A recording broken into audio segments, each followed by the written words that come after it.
1347 12 व्यापारी जहाज यूरोप के सिसिली पोर्ट पर जा रहे थे और बिना किसी परेशानी के वो इस पोर्ट पर पहुंच भी गए। पर वहां के लोगों को एक चीज बिल्कुल भी समझ में नहीं आ रही थी कि बहुत देर होने के बाद भी अभी तक व्यापारी बोट के बाहर क्यों नहीं आए।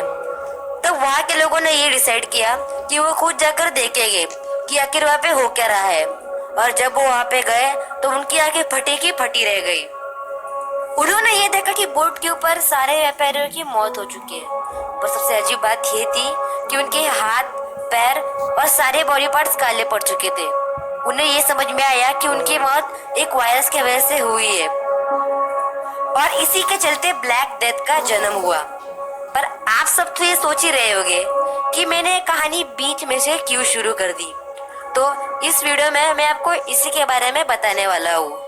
तो ये कहानी शुरू होती है 13th सेंचुरी में।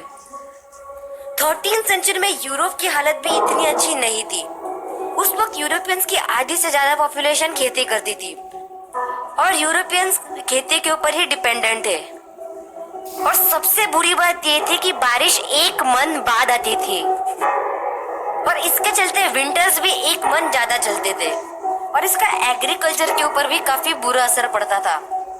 और इसी के चलते यूरोपियंस को हमेशा लॉस फेस करना पड़ता था और इस लॉस को प्रॉफिट में कन्वर्ट करने के लिए यूरोपियंस ने ये सोचा कि वो अपने गुड्स अलग अलग कंट्रीज में ट्रांसपोर्ट करेंगे।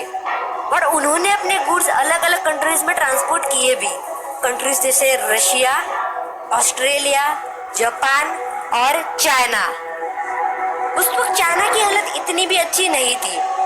चाइना के शहरों में काफी ज्यादा गंदगी होती थी जिसके चलते चाइना में बहुत से फ्लीट्स और रैट्स आ चुके थे। और बाद में वही बीमारी फैलाने वाले फ्लीट्स और रैट्स जहाजों के ऊपर सवार हो जाते थे और जहाजों में रहने वाले व्यापारियों को बीमार करते थे। और फिर यही व्यापारी एक शहर से दूसरे शहर ट्रेवल करते थे और इसी के चलते ये बीमारी हर कंट्री में काफी तेजी से फैलने लगी।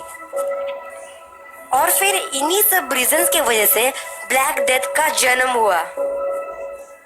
बुरी बात यह है कि उस वक्त के लोगों को ये नहीं पता था कि ये एक संक्रामक रोग है जिसके चलते इस वायरस ने काफी लोगों की जान ले ली। हालत इतनी ज्यादा खराब हो चुकी थी कि जहां पर भी देखते थे वहां पे सिर्फ लाशें ही मिलती थी। लोग इससे इतना ज्यादा डर गए थे कि वो घर के बाहर ही नहीं आ रहे थे।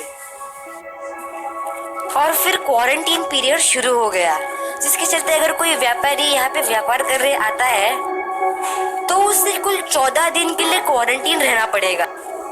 और ऐसा करते करते साल 1352 आ गया और फिर 1352 तक ब्लैक डेथ का असर धीरे धीरे कम होने लगा और सब कुछ धीरे धीरे कंट्रोल में आ रहा था। लेकिन इस 5 साल के टाइम पीरियड में ब्लैक डेथ ने कुल 200 मिलियन लोगों की जान ले ली जो कि स्पेनिश फ्लू पेंडेमिक के बाद सबसे ज्यादा है। तो दोस्तों ये थी पूरी कहानी ब्लैक डेथ की। अगर आपको ये वीडियो पसंद आया है तो वीडियो को लाइक करना ना भूलना और चैनल को सब्सक्राइब भी कर देना। मिलते हैं आपसे अगली वीडियो में।